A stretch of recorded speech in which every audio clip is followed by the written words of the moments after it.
The first time I saw a thread snap, it screamed. No one else heard it. Just me. A thin, high-pitched cry, like silk tearing underwater. The old man slumped in front of me, dead before the thread hit the floor. That was 10 years ago. I was 17. Now, I can't walk through a crowd without feeling the hum.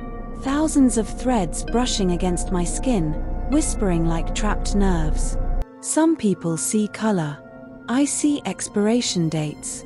And when the right person pays enough, I take years from one and give them to another. They call me the thread collector. I used to think I controlled the threads. Now I know they've been leading me all along. His name was Rowan Light. 23. Med student. Quiet. Polite. Maybe a little too calm. But his thread.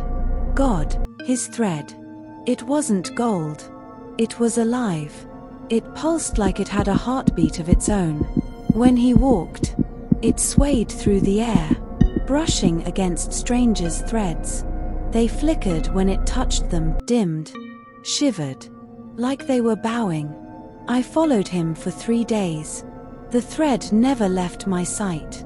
And then, on the 4th night, he turned around. "You've been watching me," he said. No anger. No fear. Just knowing. "You can see them too, can't you?" He smiled before I could answer. And in the orange streetlight, I swear his shadow smiled too. It was raining that night. The kind that soaked through the skin and made every shadow move. He took a shortcut through the industrial district. My hunting ground. Rust, neon, decay. I waited until his steps echoed alone. Then I drew the gun. "On your knees." He turned slowly, his eyes catching the light. "Just take my bag," he said softly. He didn't understand. Or maybe he did. I pressed the barrel to his temple. "I'm not here for that." He tilted his head, curious. Almost like he'd been expecting me. I pulled out the scalpel. Cold steel. Steadier than my hand. "Hold still." The thread gleamed under his skin, golden orange. Alive, humming. The first slice is always the same. Quiet. Almost gentle. The thread slid out of him like silk, lighting the alley in a warm glow. For a moment, I almost felt mercy. Then it moved. The thread twitched in my hand, coiling, wrapping around my wrist like a pulse. Warm, then searing hot. "Don't pull," Rowan said softly. "Please." I pulled. And the world broke. Light swallowed everything. When I opened my eyes, I wasn't in the alley anymore. A white room. Endless. Dozens, hundreds of bodies floated in the air, suspended by threads that shimmered in every direction. And there, in the center, was him. My mentor. He looked younger than I remembered. His thread was thick, glowing, wrapped around all the others like a spider's nest. "You did well, Elias," he said. "You've been feeding me beautifully." I looked down. My own thread, black and fading, connected to his chest. Feeding him. Then Rowan appeared beside me. Except he wasn't glowing gold anymore. He was light itself. "You see it now," he whispered. "You were never taking lives. You were giving them."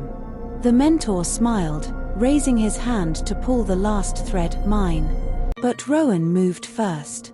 The golden light burst out, cutting through the web. The mentor screamed as the threads turned against him, constricting, feeding on him like starving worms.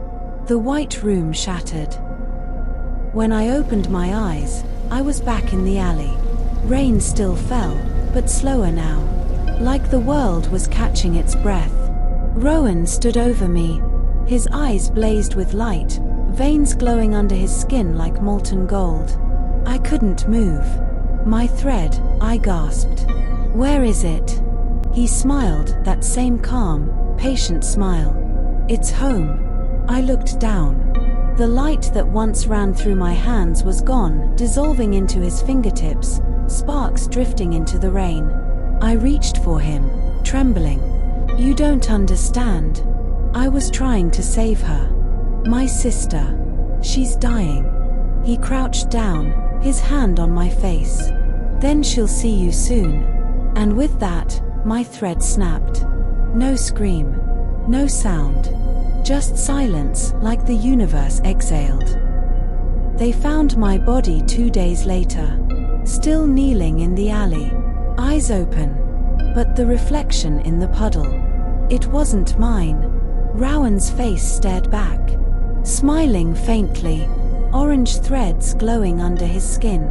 And as the rain rippled the surface, the reflection leaned forward and whispered, "Threads don't die, Elias. They just change hands." Weeks later, a man in a black coat sat across from a crying woman in a hospital waiting room. She begged him to save her dying daughter. He smiled gently and pulled a gloved hand from his pocket.